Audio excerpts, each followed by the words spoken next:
Definition of geography.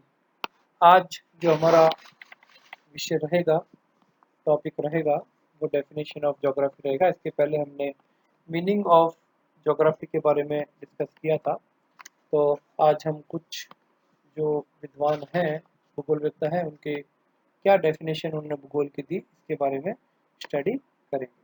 तो यहाँ पर हम सबसे पहले एक बात पे विचार करते हैं। जैसा कि हमने डेफिनेशन में देखा था, जियो प्लस ग्राफी, ज्योग्राफी के पृथ्वी का वर्णन करना, तो लगभग इसी के इर्द गिर्द जो डेफिनेशंस हैं वो भूगोलविद्ता की रहेंगी। लेकिन हम ज्योग्राफी या भूगोल शब्द का जो उदय है उसके बारे में यदि हम बात करें कि सबसे पहले कैसे ये शब्द आया, क्या इतना इसका इजाद करने वाले कौन लोग रहे, वो जो श्रेय है व्यवस्थित रूप भूगोल को देने का, वो यूनान वासियों को जाता है, यूनानियों को जाता है, यूनानी विद्वानों को जाता है। लेकिन यदि हम वास्तव में विचार करें तो इसका इतिहास जो है वो यूनान काल से भी बहुत पहले का है।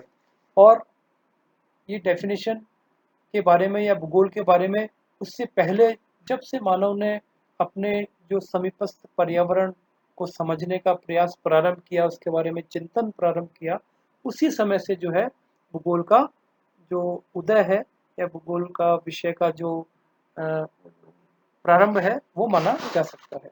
तो यहाँ पर हम ये चीज़ देखेंगे कि भूगोल का विषय जो है, भूगोल जो शब्द है या भूगोल जो विधा है, वो यूनानी काल से भी बहुत पहले से चलती आ रही है। आज हम कुछ डेफिनेशंस देखेंगे और वो डेफिनेशंस के अंदर किस प्रकार किन किन विद्वानों ने जो डेफिनेशन दी है भूगोल की, उसके बारे में।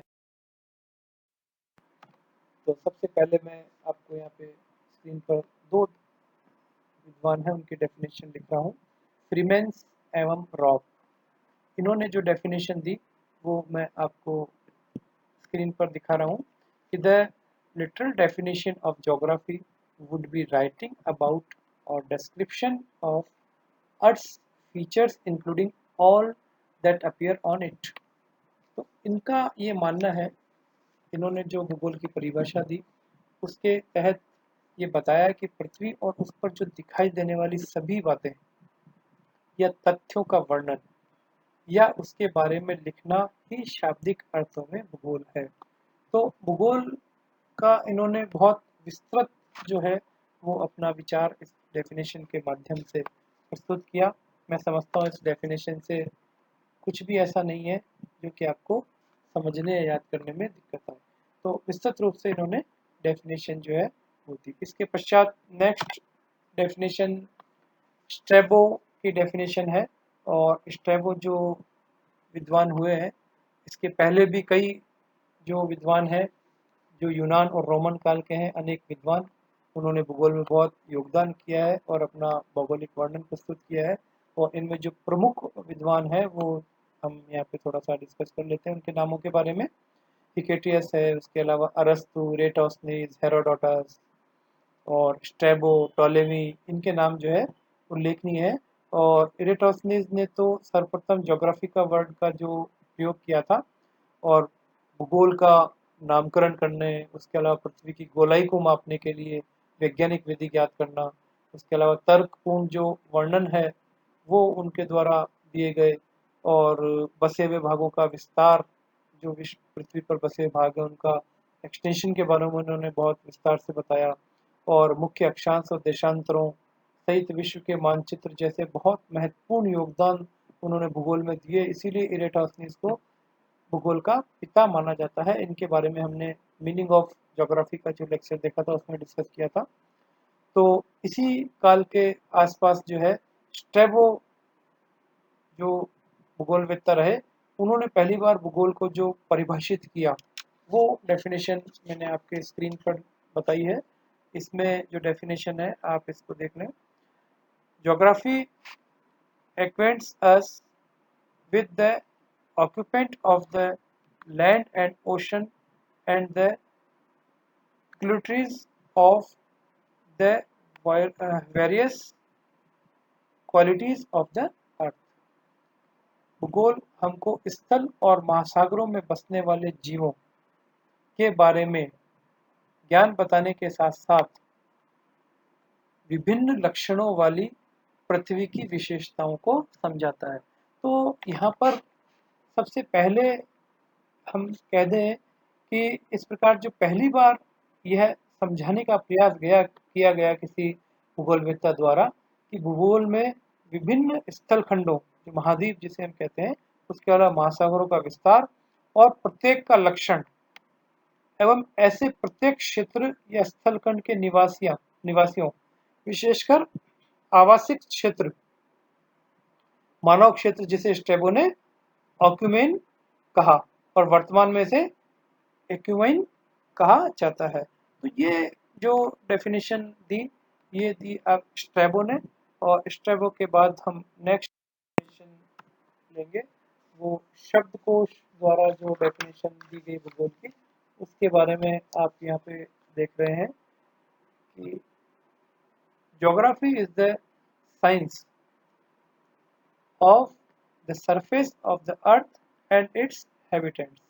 ये डेफिनेशन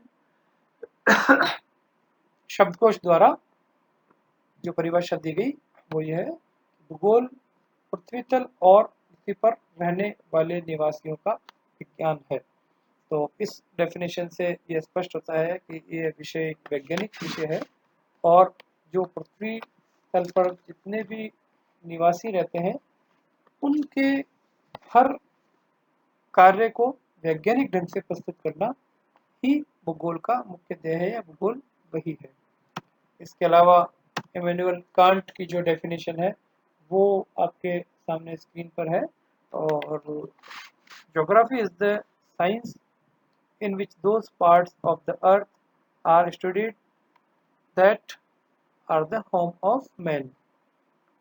भूगोल का विज्ञान या भूगोल वह विज्ञान है जिसमें पृथ्वी के उन भागों का अध्ययन किया जाता है जो मानव के निवास हैं। ये डेफिनेशन इमैनुअल कांट ने दी। इनकी परिभाषा के आधार पर कुछ जो तथ्य है इस परिभाषा के वो मैं आपको बता देता हूँ कि इनके डेफिनेशन के पीछे जो तथ्य है उनमें प्रमुख रूप से हम ले सकते हैं कि भूगोल का अध्ययन का जो आधार है वो भूमंडल है और इसे एक महान या संपूर्ण एक इकाई मानी है, सिंगल होल इसको इकाई मानी गई है, और इस पे जो सतह पर जो विभिन्नताएं हैं उसका भी इसमें महत्वपूर्ण स्थान है। विभिन्नताएं पाई जाती है और विभिन्न जो घटनाएं हैं उनके आपस में जो जटिल संबंध है उनका अध्ययन किया जाता है, और इन जो विभिन्नताएं हैं, ये जो विभिन्नताएं पाई जाती है, इनकी व्याख्या भी जो है सैकरण की जानी चाहिए, ऐसा इस डेफिनेशन से हम समझ सकते हैं। तो भूपृष्ठ पर पाई जाने वाली जटिल जो समस्याएं हैं उनको आपस में अंतर निर्भरता होती है, अप्रत्यक्ष रूप से ही उसने मान लिया। तो दोहरे और जटिल संबंधों की बात कहकर अपनी परिभाषा को जो है उन्होंने बहुत ही व्यापक बना दिया। तो ये जो सारी चीजें हैं ये इस डेफिनेशन से हम मान सकते हैं कि तो वैसे तो यद्यपि कांट का जो भूगोल संबंधी चिंतन है वो हमेशा बहुत ही प्रमुखता से लिया जाता है, लेकिन फिर भी इनकी जो डेफिनेशन है उसके बाद भी इनकी जो अन्य विद्वानों ने डेफिनेशन दी उसमें स्वाभाविक है। दूसरा हम नेक्स्ट डेफिनेशन यदि देखें तो रिटर की डेफिनेशन हम ले सकते हैं। तो रिटर की डेफिनेशन स्क्रीन पर आपके है, geography aims to study the earth surface which is the home of the man. भूगोल में पृथ्वी तल का अध्ययन किया जाता है जो मानव का निवास ग्रह है। ये डेफिनेशन भी आपके इसके अंदर रिटर की एक महत्वपूर्ण डेफिनेशन है, उसको भी हम इसमें ले सकते हैं। इसके पश्चात नेक्स्ट जो डेफिनेशन है वो हेटनर के द्वारा दी गई है और वो डेफिनेशन आपके स्क्रीन पर है। Geography is a chorological sciences या science which aims to study the areal differentiation and their spatial relation of the earth surface. भूगोल एक क्षेत्रीय विज्ञान है जिसमें भूतल की क्षेत्रीय विभिन्नताओं तथा स्थानिक संबंधों का अध्ययन किया जाता है। तो ये एक क्षेत्रीय विज्ञान है जिसके अंदर भूतल की जो क्षेत्रीय जो एरियल डिफरेंसेस हैं और उनके जो इंटर रिलेशन है, आपस में स्थानिक संबंध है वहाँ के क्षेत्रीय पर्यावरण वातावरण से, उनका अध्ययन करना, उसके बारे में लिखना भूगोल के अंतर्गत आता है, उससे भूगोल कहा जाता है। भूगोल की भी परिभाषा है। यहाँ दो डेफिनेशन और आपकी स्क्रीन पर है, और वो डेफिनेशन है हॉटशॉट और रिश्तोफन की। Geography is the discipline discipline discipline which seeks to describe and interpret the variable character of the earth from place to place as the world of man।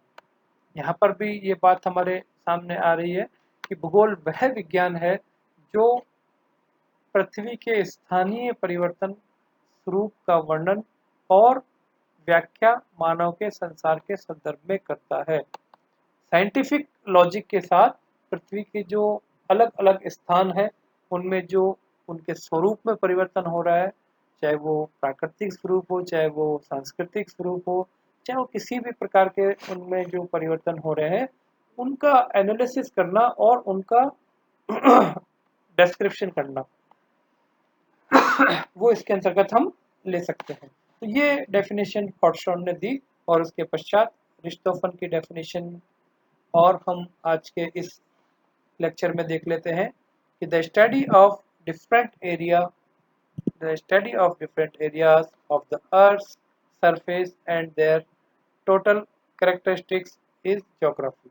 कि भूपटल पर जो विभिन्न क्षेत्र हैं उनकी समस्त विशेषताओं का अध्ययन ही भूगोल है। बहुत ही व्यापक डेफिनेशन रिश्तोफन द्वारा दी गई। तो ये कुछ डेफिनेशंस जो हैं वो आपको आज अपन ने डिस्कस करी है, और कुछ डेफिनेशंस अपन इसके पार्ट 2 के अंतर्गत देखेंगे।